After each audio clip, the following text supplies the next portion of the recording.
ನಮಸ್ಕಾರ ವೀಕ್ಷಕರೇ, ಜನರ ಕೂಗು ನ್ಯೂಸ್ಗೆ ಸ್ವಾಗತ. ವಾರ್ತೆಗಳ ಮುಖ್ಯಾಂಶಗಳು. ಕೈ ಹೈಕಮಾಂಡ್ಗೆ ಕಾರ್ಯಕರ್ತರ ಖಡಕ್ ಎಚ್ಚರಿಕೆ. ಶಾಸಕ CS ನಾಡಗೌಡರಿಗೆ ಮಂತ್ರಿ ಮಾಡಿ, ಇಲ್ಲವೇ ನಮ್ಮ ರಾಜೀನಾಮೆ ಪಡೆದುಕೊಳ್ಳಿ.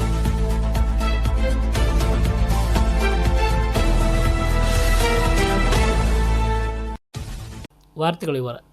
ಮುದ್ದೇಬೇಳ 6 ಬಾರಿ ಶಾಸಕರಾಗಿ ಆಯ್ಕೆಯಾಗಿರುವ ಮುದ್ದೇಬೇಳ ಮತಕ್ಷೇತ್ರದ ಶಾಸಕ CS ನಾಡಗೌಡರಿಗೆ ನೂತನ ಸಂಪುಟದಲ್ಲಿ ಸಚಿವ ಸ್ಥಾನ ನೀಡಬೇಕು. ಹಿರಿತನದ ವಿಷಯ ಬಂದಾಗ ಉತ್ತರ ಕರ್ನಾಟಕದಲ್ಲಿ HK ಪಾಟೀಲ್ ಅವರು ಬಿಟ್ಟರೆ ನಾಡಗೌಡರು ಎರಡನೆಯವರು. ಅವರನ್ನು ಕಾಂಗ್ರೆಸ್ ಹೈಕಮಾಂಡ್ ಮಂತ್ರಿ ಮಾಡಬೇಕು. ಇಲ್ಲದಿದ್ದಲ್ಲಿ ಮುದ್ದೇಬೇಳ ಮತಕ್ಷೇತ್ರದಲ್ಲಿ ಭವಿಷ್ಯದಲ್ಲಿ ಕಾಂಗ್ರೆಸ್ ಪಕ್ಷವನ್ನು ನೆಲಕಚ್ಚುವಂತೆ ಮಾಡುವ ಶಕ್ತಿ ಕಾರ್ಯಕರ್ತರಿಗಿದೆ ಎಂದು ಖಡಕ್ ಸಂದೇಶವನ್ನು ಇಲ್ಲಿಯ ಕಾರ್ಯಕರ್ತರು ಹೈಕಮಾಂಡ್ಗೆ ರವಾನಿಸಿದ್ದಾರೆ. ಪಟ್ಟಣದ ಪ್ರವಾಸಿ ಮಂದಿರದಲ್ಲಿ ಬುಧವಾರ ಬ್ಲಾಕ್ ಕಾಂಗ್ರೆಸ್ನಿಂದ ಕರೆದ ಸುದ್ದಿಗೋಷ್ಠಿಯಲ್ಲಿ ಮಾತನಾಡಿದ APMC ಮಾಜಿ ಉಪಾಧ್ಯಕ್ಷ YH ವಿಜಯಕರ್ ಅವರು, ಬಹುಶಃ ನಾಡಗೌಡರ ಸಂಭಾವಿತನಕ್ಕೆ ಹೈಕಮಾಂಡ್ ಅನಾದರ ಮಾಡುತ್ತಿದೆ ಎಂಬ ಭಾವನೆ ಕಾರ್ಯಕರ್ತರಿಗೆ ಬಂದಿದೆ. ಶರಣ ತತ್ವದಲ್ಲಿ ನಂಬಿಕೆ ಇರಿಸಿಕೊಂಡು ಪಕ್ಷನಿಷ್ಠರಾಗಿರುವ ನಾಡಗೌಡರಿಗೆ ಸಚಿವ ಸ್ಥಾನ ನೀಡಬೇಕು. ಇಲ್ಲದಿದ್ದಲ್ಲಿ ಭವಿಷ್ಯದಲ್ಲಿ ಪಕ್ಷದ ಕಾರ್ಯಕರ್ತರು ಉಗ್ರ ಹೋರಾಟ ಮಾಡಬೇಕಾಗುತ್ತದೆ ಎಂದು ಹೇಳಿದರು. ಯಾವಾಗ ನಾಡಗೌಡರ ಒಂದು ಪ್ರವೇಶ ಆಯಿತು, ಆವತ್ತಿನಿಂದ ಕಾಂಗ್ರೆಸ್ಸಿನ ಶಕ್ತಿ ಈ ಜಿಲ್ಲೆಯಲ್ಲಿ ಬಹಳ ಪ್ರಬುದ್ಧಮಾನವಾಗಿ ಬಂತು ಅಂತ ಹೇಳಿದರೆ ತಪ್ಪಾಗಲಿಕ್ಕಿಲ್ಲ. ಮಾಧ್ಯಮದ ಮಿತ್ರರಿಗೆ ಈ ವಿಷಯ ಗೊತ್ತಿದ್ದಂಥ ಹೋದ ಚುನಾವಣೆಯಲ್ಲಿ ಮಾನ್ಯ ಸಿದ್ದರಾಮಯ್ಯನವರು ನಮ್ಮ ಮತಕ್ಷೇತ್ರಕ್ಕೆ ಬಂದಾಗ ಈ ಸಲ ಹೋದ ಸಲ ಏನೋ ತಪ್ಪಾಗಿದೆ, ಈ ಸಲ ಮತ್ತೆ ನಮಗೆ ಆಶೀರ್ವಾದ ಮಾಡಿರಿ, ನಾನೇ ಮುಖ್ಯಮಂತ್ರಿ ಆಗ್ತೀನಿ, ಮಾನ್ಯ ನಾಡಗೌಡರನ್ನು ನಾನು ಯಾವುದೇ ಪರಿಸ್ಥಿತಿ ಬಹಿರಂಗ ಸಭೆಯಲ್ಲಿ ಹೇಳಿದರು. ವೈಯಕ್ತಿಕವಾಗಿ ಖಾಸಗೀಯವಾಗಿಯೂ ಕೂಡ ನಾಡಗೌಡ ಸಾಹೇಬರಿಗೆ ಹೇಳಿದ್ರು ಅಂತ ನಮಗೆ ಗೊತ್ತಿದ್ದಂಥ ವಿಷಯ. ಇಲ್ಲಿರ್ತಕ್ಕಂಥ ನಮ್ಮೆಲ್ಲ ಹಿರಿಯರು ಇವತ್ತಿನ ಜಾತಿ ಸಮೀಕರಣದಲ್ಲಿ ಹೇಳುವುದಾದರೆ ಕಾಂಗ್ರೆಸ್ಸಿನಲ್ಲಿ ಅತ್ಯಂತ ಪ್ರಭಾವಿ ಶರಣ ತತ್ವದ ರಾಜಕಾರಣಿ ಯಾರಾದರೂ ಇದ್ದರೆ ಅದು ಲಿಂಗಾಯತ ಒಂದು ಕೋಟಾದಲ್ಲಿ ಹೇಳೋದೇ ಆದರೆ ಮಾನ್ಯ CS ನಾಡಗೌಡ ಸಾಹೇಬರು ಅಂತ ಹೇಳೋದನ್ನು ನಾವ್ಯಾರೂ ಮರೆಯೋದಿಲ್ಲ. ಮುಂದಿನ ದಿನಮಾನದಲ್ಲಿ ಪಕ್ಷ ಅದನ್ನು ಪರಿಗಣಿಸದೆ ಹೋದರೆ ಉಗ್ರ ಹೋರಾಟಕ್ಕೆ ಇಲ್ಲಿ ಎಲ್ಲ ಕಾರ್ಯಕರ್ತರು ಸಾಮೂಹಿಕವಾಗಿ ರಾಜೀನಾಮೆ ಕೊಡಲಿಕ್ಕೆ ಸಿದ್ಧರಿದ್ದೇವೆ ಅಂತಕ್ಕಂಥ ಮಾತನ್ನು ಸ್ವತಃ ನಾಡಗೌಡರು ಹೇಳಿದರು. ಕೇಳುವಂಥ ಸ್ಥಿತಿಯಲ್ಲಿ ಇಲ್ಲಿಯ ಕಾರ್ಯಕರ್ತರು ಇಲ್ಲ ಅಂತಕ್ಕಂಥದ್ದನ್ನು ಸ್ಪಷ್ಟಪಡಿಸಿ, ನಾಡಗೌಡ ಅಪ್ಪಾಜಿ ಸಾಹೇಬರು ಮಂತ್ರಿ ಸ್ಥಾನವನ್ನು ಕೇಳ್ತಾರೋ ಇಲ್ಲ ಗೊತ್ತಿಲ್ಲ, ಆದರೆ ಪಕ್ಷದ ಕಾರ್ಯಕರ್ತರು ಮುಖಂಡರಾಗಿರ್ತಕ್ಕಂಥ ನಾವುಗಳೆಲ್ಲ ಅವರಿಗೆ ಮಂತ್ರಿ ಸ್ಥಾನ ಕೊಡದೇ ಇದ್ದರೆ ಮುಂದಿನ ದಿನಮಾನಗಳಲ್ಲಿ ನಾವು ಹೋರಾಟವನ್ನು ಮಾಡಬೇಕಾಗಿರ್ತಕ್ಕಂಥ ಅನಿವಾರ್ಯತೆ ಇದೆ ಅಂತಕ್ಕಂಥದ್ದು. ಆ ಸಚಿವ ಸ್ಥಾನವನ್ನು ಮುದ್ದೇಬೇಳ ಮತಕ್ಷೇತ್ರಕ್ಕೆ CS ನಾಡಗೌಡ ಅಪ್ಪಾಜಿ ಅವರು ಕೊಡಬೇಕಂತೇಳಿ ಈ ಮುದ್ದೇಬೇಳ ಮತಕ್ಷೇತ್ರದ ಎಲ್ಲ ಕಾರ್ಯಕರ್ತರು ಒಕ್ಕೂರಿಂದ ಅವರಿಗೆ ಕೂಗಿ ಹೇಳ್ತಾ ಇದ್ದೇವೆ. ಇವತ್ತು ನಮ್ಮ ಶಾಸಕರಿಗೆ ಸಚಿವ ಸ್ಥಾನ ನೀಡಲೇಬೇಕೆಂದು ನಾವೇನಂತಲೇ ಕೇಳ್ಕೊತೀವಿ. ಒಂದು ವೇಳೆ ಏನಾದರೂ ಸಚಿವ ಸ್ಥಾನ ಕೈ ತಪ್ಪಿದ್ದೇ ಹೋದರೆ ಏನಾಗುತ್ತಂದ್ರೆ ನಮ್ಮ ಮುದ್ದೇಬಿಹಾಳ ಮತಕ್ಷೇತ್ರದ ಎಲ್ಲ ಕಾಂಗ್ರೆಸ್ ಪಕ್ಷದ ಕಾರ್ಯಕರ್ತರಿಗೂ ನಾವು ಉಗ್ರವಾದ ಹೋರಾಟವನ್ನು ಮಾಡಬೇಕಾಗುತ್ತೆ ಅಂತ ನಾವು ಕೊಂಡಿದ್ದೇವೆ. ಶಿವಕುಮಾರ್ ಅವರಿಗೆ ಮತ್ತು ಸಿದ್ದರಾಮಯ್ಯ ಮತ್ತು ರಾಹುಲ್ ಗಾಂಧಿ ಅವರಿಗೆ ಮತ್ತು ಮಲ್ಲಿಕಾರ್ಜುನ ಖರ್ಗೆ ಅವರಿಗೆ ವಿನಂತಿ ಮಾಡಿ ಕೇಳಿಕೊಳ್ಳುವುದು ಒಂದೇ ಅಂದರೆ, ಈಗ ಫಸ್ಟ್ ಲಿಸ್ಟಲ್ಲಿ ಯಾಕೆ ಕೊಡ್ತೀರಿ ನೀವು, ಅವು ಯಾಕೆ ಡಿಕ್ಲೇರ್ ಮಾಡಿ ಅವರು ನಿಮಗೆ ಫಂಡ್ ಮಾಡ್ತಾರಾ, ಎದಕ್ಕೆ ಕೊಡ್ತಾರೆ ಅವರಿಗೆ?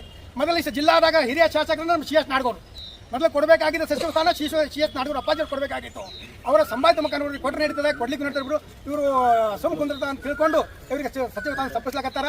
ಮುಂದಿನ ದಿನಮಾನದಲ್ಲಿ ಸಚಿವ ಸ್ಥಾನ ಕೊಡದೇ ಇದ್ದರೆ ನಾವು ಉಗ್ರ ಹೋರಾಟ ಮಾಡ್ತೀವಿ, ಮತ್ತು ಟೈರ್ ಬೆಂಕಿ ಹಚ್ತೀವಿ, ಬಸ್ಗಳಿಗೆ ಹೋರಾಟ ಮಾಡ್ತೀವಿ, ಬಸ್ ಬಂದ್ ಮಾಡ್ತೀವಿ, ಊರ ಬಂದ್ ಮಾಡಿ ಹೋರಾಟ ಮಾಡ್ತೀವಿ ಅಂತ ಹೇಳಿ ನಾಡಗೌಡ ಸಾಹೇಬರಿಗೆ ಸಚಿವ ಸ್ಥಾನ ಕೊಡ್ಬೇಕಂತ ಹೇಳಿ ನಾ ಎಲ್ಲರ ಪರವಾಗಿ ನಾನು ಮನವಿ ಮಾಡ್ತೀನಿ.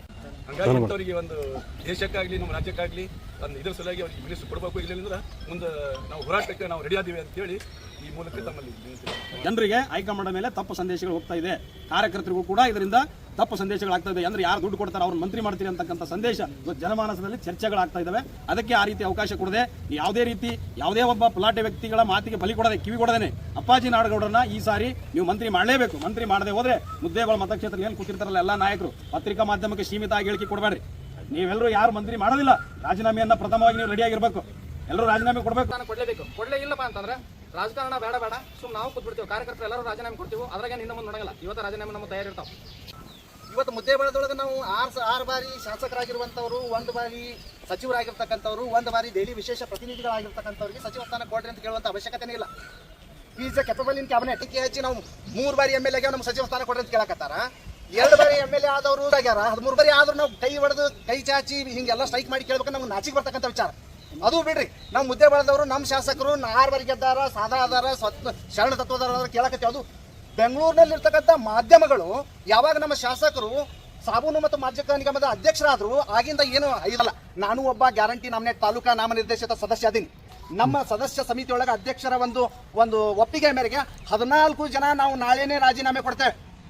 ಆದ್ರೆ ನಾಳೆ ಗುರುವಾರ ದಿನ ನಮ್ಮ ಮುದ್ದೇಬೇಳದಲ್ಲಿ ಬೃಹತ್ ಮಟ್ಟದಲ್ಲಿ ನಾವು ಒಂದು ನಿಮಗೆ ಮುಟ್ಟುವಂತ ಒಂದು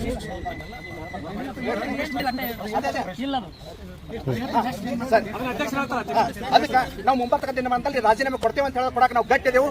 ನಮ್ಮ ನಾಡಗೌಡರು ಹಿರಿಯರು ಅವರಿಗೆ ಚೀಫ್ ವಿಪ್ ಕೊಡೋದು, ದೆಹಲಿ ವಿಶೇಷ ಪ್ರತಿನಿಧಿ ಮಾಡೋದು, ಇದು ಮೈಸೂರು ಸ್ಯಾಂಡಲ್ ಕಂಪನಿ ಇದು ಕೊಟ್ಟು ಚೈ ಬಡಿದು ಕುಂದಿರಿಸುವ ವ್ಯವಸ್ಥೆ ಕಾಂಗ್ರೆಸ್ ಪಕ್ಷದಲ್ಲಿ ನಡೆದಿದೆ. ಈ ಸಚಿವ ಸ್ಥಾನದ ಆಕಾಂಕ್ಷಿ ಆದಂಥ ನಾಡಗೌಡ ಸಾಹೇಬರನ್ನ 2ನೇ ಹಂತದಲ್ಲಿ ಸಚಿವರನ್ನಾಗಿ ಮಾಡಬೇಕು ಅಂತಕ್ಕಂಥದ್ದು ಪಕ್ಷದಲ್ಲಿ ವಿನಂತಿಯನ್ನು ಮಾಡ್ಕೊಳ್ತೇವೆ. ಒಂದು ವೇಳೆ ಕೊಳ್ಳೇಕಂದ್ರೆ ಏನು ಮಾಡ್ತೀರಿ? ಒಂದು ವೇಳೆ ಕೊಳ್ಳೇಕಂದ್ರೆ ಏನು ಮಾಡ್ತೀರಿ? ಮುಂದೆ ಎಲ್ಲರೂ ಕೂಡ ಡಿಸ್ಕಸ್ ಮಾಡಿ ಮುಂದೆ ನಿರ್ಧಾರ. ಇನ್ನಷ್ಟು ಸುದ್ದಿಗಾಗಿ ನೋಡ್ತಾ ಇರಿ ಜನರ ಕೂಗು ಯೂಟ್ಯೂಬ್ ಚಾನಲ್. ಇದು ನಿಮ್ಮದೇ ಧ್ವನಿ. ಸಬ್ಸ್ಕ್ರೈಬ್ ಮಾಡಲು ಮರೆಯಬೇಡಿ.